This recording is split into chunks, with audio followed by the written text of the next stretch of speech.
Bonjour, j'espère que vous m'entendez tous. Bonjour à tous. Oui, C'est avec un plaisir que je vais exposer le thème sur la démocratie et les traditions africaines. Je souhaiterais que si je parle trop, qu'on m'arrête et puis si je déborde, qu'on m'arrête aussi, quoi. D'abord, la question qui se pose pour moi, elle est fondamentale et je suis un tenant de cette thèse-là, que la démocratie est-elle compatible avec les valeurs africaines? Et pour cela, la question qui se pose, je ne sais pas, la démocratie a été très bien définie ici. C'est un régime politique, en fait, hein, qui encourage l'égalité. Et les traditions, c'est les valeurs, c'est les valeurs, les faits, les connaissances qui sont transmises de génération à génération. Est-ce que euh, dans nos pays, les régimes politiques africains peuvent s'appuyer sur la tradition pour encourager cette participation égalitaire des populations à la vie politique, à la gestion de la cité? Pour cela, la question principale, c'est celle-là. Et pour cela, je pense que je vais procéder par constat. Mais moi, je suis un anticonformiste. Je vais changer de méthode. Je vais parler de 4 choses en termes de constat.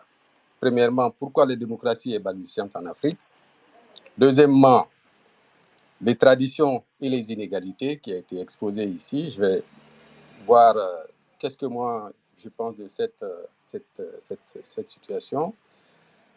Le rapport entre la tradition et la modernité, je dirais même plus, et la postmodernité, je vous expliquerai tout à l'heure, et puis la démocratie entre l'homme et la nature.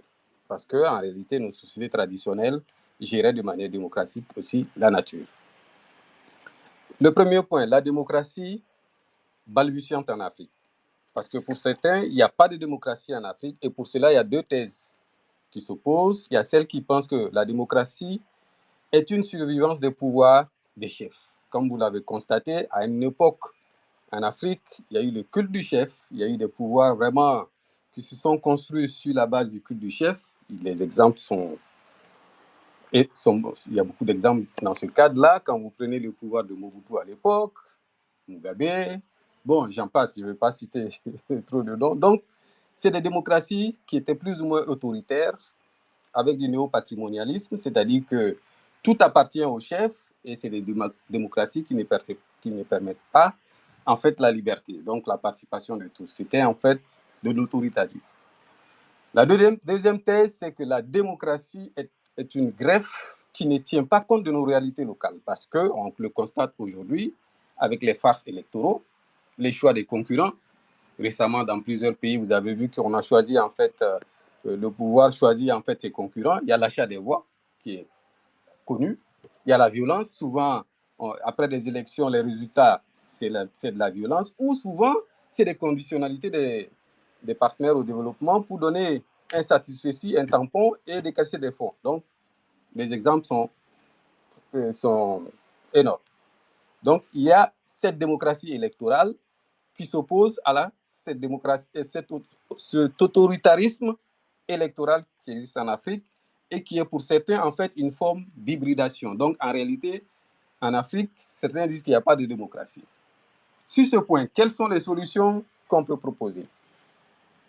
D'abord, il faut revoir les déterminants des processus démocratiques en Afrique et les failles. Et les failles sont connues. Les failles de la démocratie, je viens de les citer, c'est en fait le choix aussi entre quel type de démocratie. Est-ce qu'il nous faut une démocratie libérale ou une démocratie délibérative? Ça existe dans plusieurs pays des démocraties délibératives. Je vous donne l'exemple du Botswana, où en plus des élus, il y a une chambre aussi des chefs traditionnels qui participent à la gestion politique. Et ça, c'est un exemple africain. Et ça existe aussi dans beaucoup d'autres pays. Deuxième solution, il faut la démocratie est compatible avec les cultures africaines. Et quand vous regardez l'histoire, les traditions africaines, l'Empire du Ghana, le chef était entouré par un cercle de conseillers qui venaient des différentes tribus. Ça existait chez les Akans, ça existait chez les Yoruba, ça existe dans beaucoup de communautés où il y avait même des premiers ministres, il y avait une délégation de pouvoir et il y avait même des États confédérés où les gens mutualisaient la défense nationale. Avec quand vous regardez l'armée au temps du Ghana, c'était une armée confédérée où chaque royaume envoyait en fait des guerriers. Troisièmement, il ne faut pas qu'on ait peur du débat, que les contradictions qu'on a dans nos démocraties, qu'on puisse les mettre sur la table et qu'on discute. En réalité, c'est ça qu'il nous faut. Et ces contradictions existent. Et dans les perspectives, je vais vous les exposer. Et ces contradictions-là doivent nous permettre de mettre en place une démocratie où le choix d'une assemblée élective, pourquoi pas, pour choisir un chef, je ne sais pas. Pourquoi pas le pouvoir du judiciaire au temps du Ghana, il y avait les cadis. Est-ce qu'on ne peut pas l'améliorer pour être conforme à nos réalités? Est-ce que le cercle, le clan qui est autour du chef ne peut pas constituer un pouvoir législatif qui légifère et qui dit les lois? Pourquoi on ne peut pas réfléchir à mettre en place quelque chose qui marche? Et enfin, sur ce point-là, il faut qu'on mette fin à l'illusion de conformité. C'est-à-dire que tout ce qu'on pense que les camisoles, tout ce qui est prêt à manger, prêt, comme on dit les Anglais, one size fit for all, c'est-à-dire qu'il n'y a pas de modèle standard de démocratie, il y a des expériences et des pratiques démocratiques. Et quand on regarde les pays occidentaux, c'est la même chose, il faut qu'on adapte selon notre réalité. Les perspectives sur ce premier point, pour ne pas être trop long, il faut qu'on soit capable de dépasser nos traditions et adapter nos modèles de gestion du pouvoir. Et cela doit tenir compte du modèle républicain. Et il faut qu'on ait le courage de réfléchir et qu'on mette fin au culte du chef. Parce qu'en fait, c'est ça qui pose problème en Afrique. La relation des Africains avec la chose publique, il faut qu'on arrive à corriger ça parce que tous ceux qui sont dans la chose publique pensent que ça n'appartient à personne, c'est de la gabégie. Il faut qu'on arrête ça. Il faut aussi que l'intérêt général prime sur l'intérêt privé. L'opportunisme, on doit mettre fin à ça. Les élites africaines qui ont peur du pouvoir, de perdre leur position, c'est ça qu'il faut, ça aussi, il faut lutter contre. Parce qu'en réalité, c'est eux qui maintiennent les chefs dans cette situation. Sur ce point, je pense que je vais arrêter là pour ne pas être trop long, pour ne pas épuiser tout mon temps. La deuxième, c'est la tradition et les inégalités. Dans nos sociétés, il faut reconnaître que les inégalités existent entre les aînés et les cadets, entre les hommes et les femmes, entre les esclaves et les hommes libres.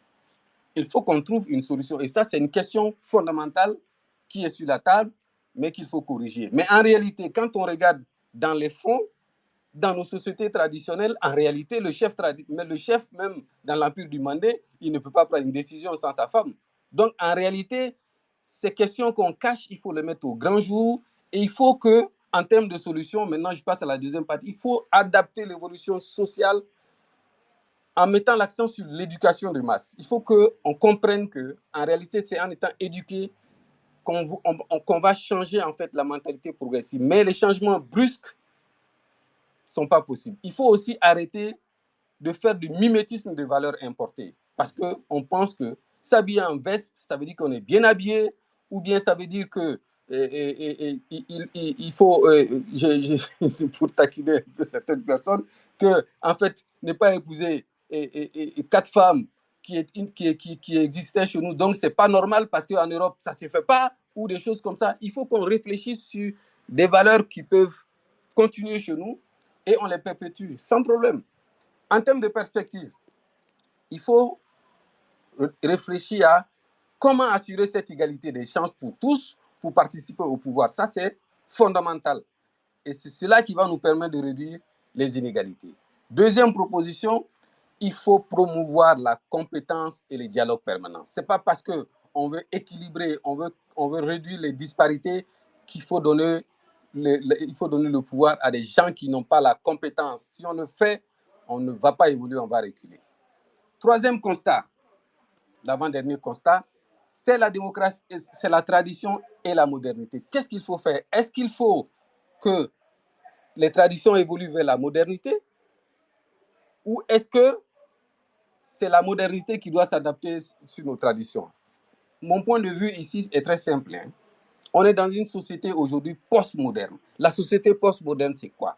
La société post-moderne dit que quels que soient les modèles, ce qui compte, c'est les finalités. La finalité de la démocratie, c'est quoi? C'est que les gens participent au pouvoir, c'est que l'offre de services publics soit là, c'est que les biens publics soient bien gérés. Donc pour moi, la démocratie en Afrique, en intégrant la tradition, doit viser cette postmodernité, cette finalité de l'action publique.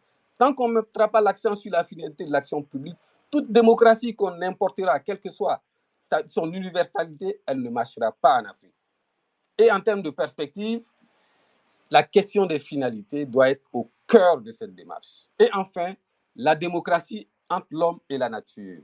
Pour ça, qu'est-ce qu'il faut proposer? Il faut promouvoir, comme je l'ai dit, dans nos sociétés, la gestion traditionnelle des ressources naturelles, parce qu'on est dans une situation de démographie galopante. Le défi démographique, il est là, avec les jeunes, avec les conflits autour des ressources, des ressources entre éleveurs et agriculteurs.